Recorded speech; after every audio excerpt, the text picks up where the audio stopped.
بسم اللہ الرحمن الرحیم۔ السلام علیکم ورحمۃ اللہ وبرکاتہ۔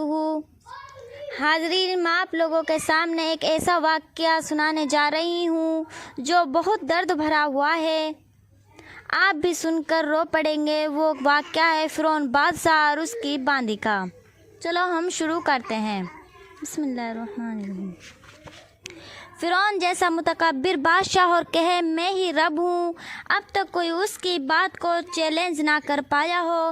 اس کے گھر کی دو کہانیاں آپ کو بتانا چاہتی ہوں۔ فرعون کی باندی مسلمان ہو گئی، اس کی دو بیٹیاں تھیں۔ فرعون نے ان کو پکڑوا لیا، پہلے آگ جلائی، اوپر کڑھا رکھا، اس میں تیل ڈال کر اسے خدکایا، پھر کہنے لگا بول اب کیا کرے گی؟ مجھے رب مانتی ہے کہ موسیٰ کے رب کو رب مانتی ہے؟ ایک چیز مان لے، اگر مجھے رب مانے تو مبارک ہر چیز دوں گا، اگر نہ مانے گی تو تیار ہو جا، پہلے تیری بیٹیاں اور پھر تیری باری آئے گی۔ باندی نے جواب دیا میری دو ہی بیٹیاں ہیں، اور ہوتی تو وہ بھی قربان کر دیتی، جو مرضی ہے کر لو۔ ہماری بہن پردہ کرنے کو تیار نہیں، یہ ماں اپنی بچیاں جلانے کو تیار ہے۔ نوجوانوں کو بھی عورتیں بننے کا شوق ہے، سونے کی زنجیریں گلے میں ڈالے ہوئے ہیں، سونے کی انگوٹھیاں سجائے ہوئے ہیں۔ بھائی، یہ چیزیں عورتوں کے لیے ہیں، مردوں کے لیے نہیں۔ یہ شوق آگے جا کے پورے ہونے والے ہیں۔ کتنی مائیں اس مجموعہ میں بیٹھی ہیں، آپ تصور کریں کہ ایک ماں سامنے بیٹھی ہے، دیکھتی ہوئی آگ ہے، اس کی بچی کو پکڑا جاتا ہے اور وہ پکارتی ہے اماں، مگر اس کے باوجود ماں کے عزم و ارادے میں کوئی تزلزل نہیں آتا، حالانکہ اس کا ایک بول اس کی بچی کی زندگی بچا سکتا ہے۔ یہاں کفر کا بول بول کے آگے جا کر توبہ کر لے، اس کے لیے جائز ہے، مگر نہیں، ایک مقام آتا ہے جب زندہ رہنے سے مر جانا محبوب ہو جاتا ہے۔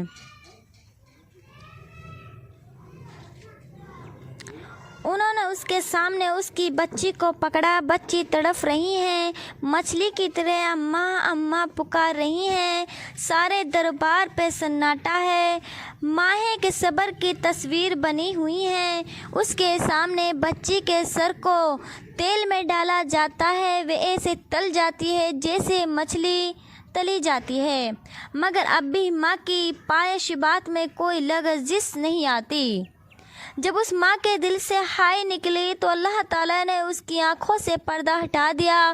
اس نے دیکھا کہ میری بچی کی روح جا رہی ہے اور کہہ رہی ہے اماں ٹھہرو، ابھی جنت میں اکٹھے ہونے والے ہیں، بے صبری نہ کرو۔ اس کے بعد چھوٹی بچی کو پکڑا جو دودھ پیتا تو پرایا بچہ بھی بہت پیارا لگتا ہے، اپنا بچہ کسے پیارا نہیں ہوگا۔ ماں کی گود سے کھینچا، اس بیچاری معصوم کو تو اندازہ ہی نہیں تھا کہ اس کے ساتھ کیا ہونے والا ہے۔ پہلی کو تو کم از کم پتہ چل گیا تھا، اس لیے وہ تو اماں اماں پکارتی تھی، یہ تو خالی رونے کے سوا کچھ نہیں کر سکی۔ ماں نے اپنی آنکھوں کے سامنے معصوم جگر کو تلتے ہوئے دیکھا ہے، پھر اللہ نے آنکھوں سے پردہ ہٹایا، بچی کی روح کو نکلتے دیکھا، اور پھر وہ بولی اماں صبر، جنت میں اکٹھے ہو جائیں گے۔ جب اس ماں کو پکڑنے لگے تو اس نے کہا مجھے پکڑنے کی ضرورت نہیں، میں خود ہی کود جاؤں گی، لیکن میری ایک درخواست ہے۔ فرعون نے کہا کیا؟ کہنے لگی جب میں بھی جل جاؤں تو ہم ماں بیٹیوں کو جدا نہ کرنا۔ چنانچہ ان تینوں کی ہڈیاں جھاڑ کر زمین میں دبا دی گئی۔ اس کہانی کو 2000 برس بیت گئے، صبح آئی، شامیں آئیں، موسم بدلے، رت بدلی، طوفان اٹھے، آندھیاں بگولے آئے۔ 40 برس اوپر گزر گئے، 10 برس اور گزرے، 2050 برس گزرنے کے بعد ہمارے نبی بیت المقدس سے آسمان کو چلا، اللہ کی ملاقات کو، نیچے سے جنت کی خوشبو اٹھی۔ آپ صلی اللہ علیہ وسلم نے پوچھا جبرائیل یہ جنت کی خوشبو کہاں سے آ رہی ہے؟ انہوں نے عرض کیا یا رسول اللہ فرعون کی باندی اور اس کی بچوں کی جہاں ان کی ہڈیاں دفن ہیں، یہ خوشبو وہاں سے آ رہی ہے۔ یہ منظر دیکھ کر فرعون کی بیوی مسلمان ہو گئی کہ کوئی ماں ایسی ظالم نہیں ہو سکتی، یہ ضرور حق ہی ہے جس نے سب کچھ کروا دیا۔ فرعون اور جو اوروں کو عبرت دلا رہا تھا اس کے گھر میں کلمہ داخل ہو گیا، سب سے محبوب بیوی مسلمان ہو گئی۔ انہوں نے کہا یہ تو لینے کے دینے پڑ گئے تو کیا کر بیٹھی؟ اس نے کہا بس مجھے سمجھ میں آ گیا سچا دین ہے اور نہ کوئی ماں ایسی نہیں ہو سکتی۔ بڑا سمجھایا مگر وہ نہ مانی۔ فرعون نے حکم دیا اسے جیل میں ڈال دو۔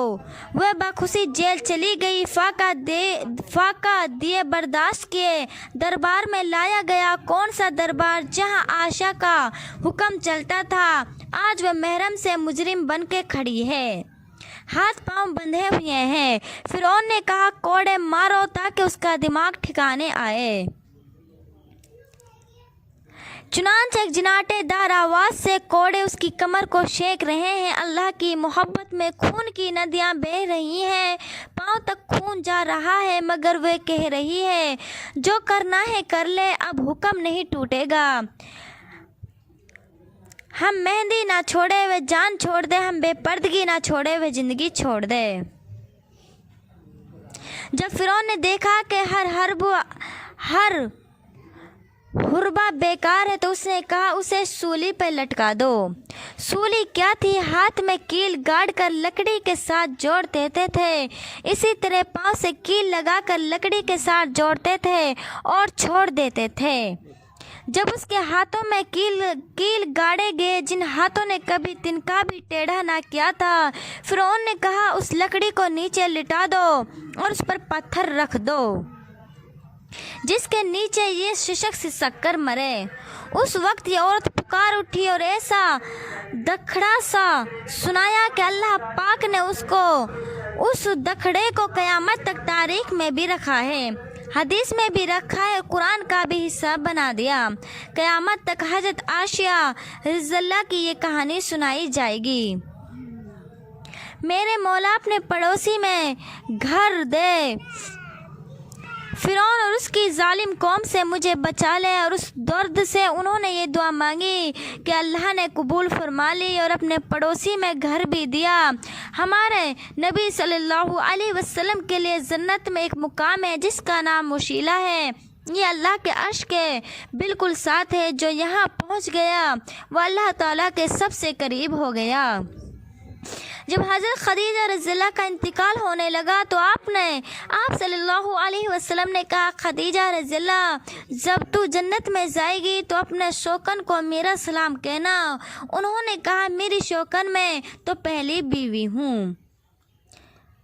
آپ صلی اللہ علیہ وسلم نے فرمایا نہیں، جنت میں فرعون کی بیوی آسیہ رضی اللہ سے اللہ نے میرا نکاح پڑھا دیا، اور عیسیٰ علیہ السلام کی والدہ سے اللہ نے میرا نکاح پڑھا دیا۔ میری بہنوں ان عورتوں سے حشر کا شوق رکھو، اے میری بہنوں بھائیوں ان لوگوں کے ساتھ حشر کا شوق رکھو۔ ہم کن کے پیچھے جا رہے ہیں جن کی منزل کوئی نہیں، گانا بجانا، ناچنا، پہننا، کیا اسی کا نام زندگی ہے؟ ہمارے واقعہ سے